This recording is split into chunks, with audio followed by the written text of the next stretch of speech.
Soy el ingeniero Iván Flores, diplomante de Seguridad y Salud Ocupacional, representando a Oikos Ingeniería a través de la Subgerencia de Seguridad y Salud en el Trabajo y su programa de Medio Ambiente. Presenta silicosis, la enfermedad del minero bajo tierra, enfermedad que puede presentarse en el trabajo de cuadro y socavón en minería. ¿Qué es la silicosis?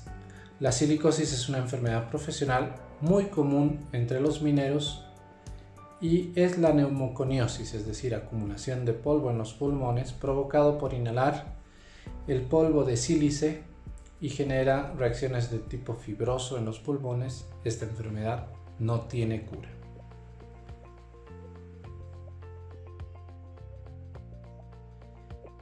¿Qué causa la silicosis? Esta silicosis, que consiste en una fibrosis nodular de los pulmones y la dificultad causada en la respiración, se origina en la inhalación prolongada de los compuestos químicos que contienen sílice cristalina. Con frecuencia produce la muerte. La exposición a sílice se presenta durante la minería, metalurgia y otro tipo de actividades.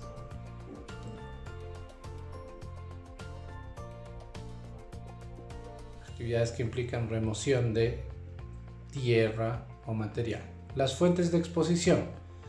Las partículas respirables de sílice, vale decir el dióxido de silicio, menores a 5 micras, son las que ocasionan la silicosis. Se encuentran en la naturaleza, en el cuarzo, cristobalita, tridimita, constituyen el 12% de la corteza terrestre, ¿no? Y están precisamente cercanos a depósitos de minerales de alto valor como el oro, la plata, etc., ¿no? Esta exposición es muy frecuente en el trabajo interior minero, socavón y cuadro. Fisiopatología de la silicosis. La silicosis es una enfermedad fibrótica del pulmón causada por la inhalación de los cristales de sílice. Es incapacitante, es progresiva, carece de tratamiento y por tanto es potencialmente mortal. Ahí podemos ver, ¿no?, los daños en el pulmón. En esas imágenes, ¿no?, los daños en el pulmón de los 3 tipos de silicosis más conocidos. La crónica, en la cual resulta una exposición prolongada durante 20 años a bajas cantidades del polvo. Esta causa la inflamación de los pulmones y ganglios linfáticos del tórax. Esta enfermedad también puede presentarse con dificultades para respirar y es la más común de las silicosis. La silicosis acelerada, la cual se presenta en un tiempo de exposición menor, 5 a 15 años, pero en cantidades mayores de sílice. La inflamación de los pulmones y los síntomas ocurren más rápidamente que en la silicosis simple.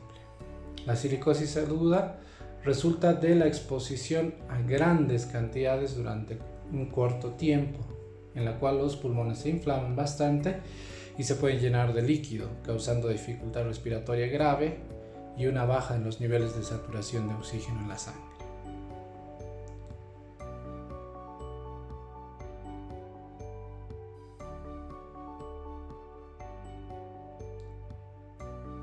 Ahí tenemos las imágenes de los 3 tipos de silicosis. Y compañeros de minería, debemos estar atentos a todas las medidas preventivas, porque como ya hemos dicho, esta enfermedad no tiene cura, por lo cual debemos ser estrictos en el uso de nuestros EPPs, como siempre lo estamos reiterando con ustedes.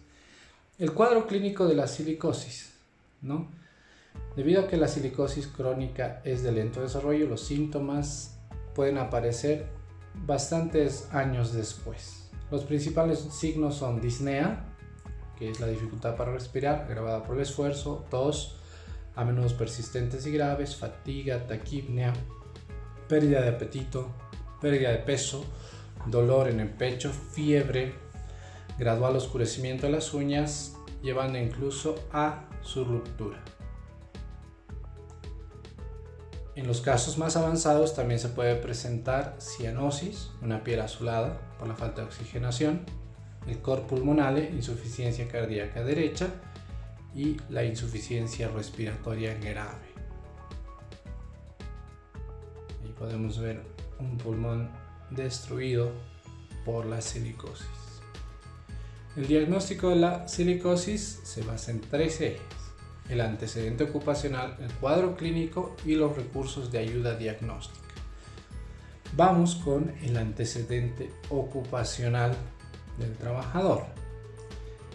Este antecedente es fundamental, ya que es cuasi causa-efecto. Quiere decir que si no se ha sido expuesto al polvo de sílice, uno no va a tener silicosis. Por lo que se debe hacer una historia ocupacional exhaustiva, pormenorizada y cronológica que conlleva a investigar el tipo de polvo al que uno se ha expuesto, el tiempo de exposición y las medidas de protección que ha tenido el trabajador. Entre las ocupaciones con exposición a partículas silicogénicas o silicógenas tenemos a las mineras, metálicas de socavón, tajo, concentradores, fundiciones metalúrgicas, perforaciones, excavación de túneles, explotación en canteras de minería no metálica, ¿no? También la extracción de áridos puede provocar silicosis, dependiendo de la composición del sustrato en el que se trabaja. Ahí podemos ver una comparación de un pulmón sano con uno con silicosis. El cuadro clínico. Lo común es que la silicosis sea asintomática durante bastante tiempo, ¿no? Posterior a la exposición. Entonces, las manifestaciones se van a dar en base al grado y al tipo de silicogenicidad de la ocupación. A este periodo se le llama índice lesional. Sus siglas son IL. En la forma aguda el índice lesional es muy breve, pero la exposición muy intensa. El trabajador puede presentar disnea progresiva de aparición brusca y pocas semanas progresar hacia una insuficiencia respiratoria. Sin embargo, la más frecuente de la exposición es la moderada por un prolongado tiempo, ¿no? 10, 15, 20 años como lo habíamos conversado antes, con síntomas respiratorios crónicos como la expectoración y tardíamente disnea o expectoración sanguinolenta. Se reconoce como formas clínicas la clásica, la aguda, la acelerada y la complicada. Además del cuadro clínico, se debe recurrir a criterios de ayuda diagnóstica para confirmar silicosis en caso de tener estos síntomas o tener síntomas confusos para descartar otro tipo de patologías respiratorias. Ahora vamos con la ayuda diagnóstica, el uso de imágenes principalmente, ¿no? Los rayos X, ¿no? El diagnóstico primario se realiza a través de placas de rayos X. La OIT, la Organización Internacional del Trabajo, ha elaborado una normativa, más que todo parámetros, ¿no? Para describir, codificar las alteraciones que se ven en las radiografías, ¿no? Estos generan placas modelo, que son parámetros, para comparar las placas que sacamos con las que ya ha establecido la OIT, ¿no? Las pequeñas opacidades que podemos ver ahí en la radiografía se clasifican según su diámetro, ¿no? Como pequeñas, las Q que exceden los 1,5 milímetros y las que exceden los 3 milímetros, pero no pasan de los 10 milímetros, y las irregulares, las R, las T, las U, las S, la T, la U, que bueno, se miden en base a su anchura, no tanto al diámetro, y tienen categorías de 0 a 3. Se establece también 12 categorías en función a la profusión, ¿no? 0, un pulmón completamente sano, y 3 más la máxima profusión imaginable. La OIT clasifica las masas FMP según su diámetro, mayor como A, exceden 10 milímetros, B, aisladas, pero juntas suman 5 centímetros, y la C, exceden un área equivalente al lóbulo superior derecho.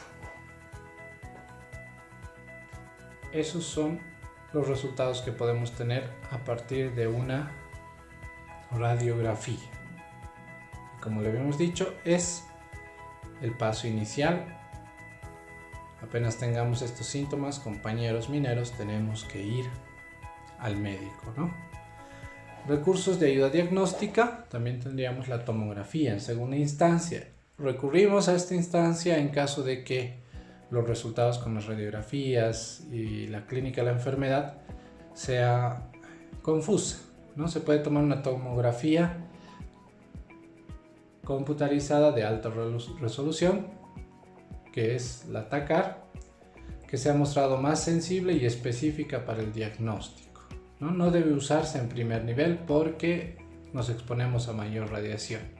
Solo en caso de que el médico lo estime necesario, debemos recurrir a la tomografía, ¿no? Y no se deben tomar medidas invasivas como una biopsia, ya que el diagnóstico de la silicosis es a través de imágenes, y a través de una biopsia podríamos incluso estimular otro tipo de enfermedades que no son la silicosis. Importante, compañeros, ir a tiempo al médico, ¿no? Nosotros como técnicos responsables de Oikosingeniería siempre vamos a estar para asesorarles en todo lo que necesiten.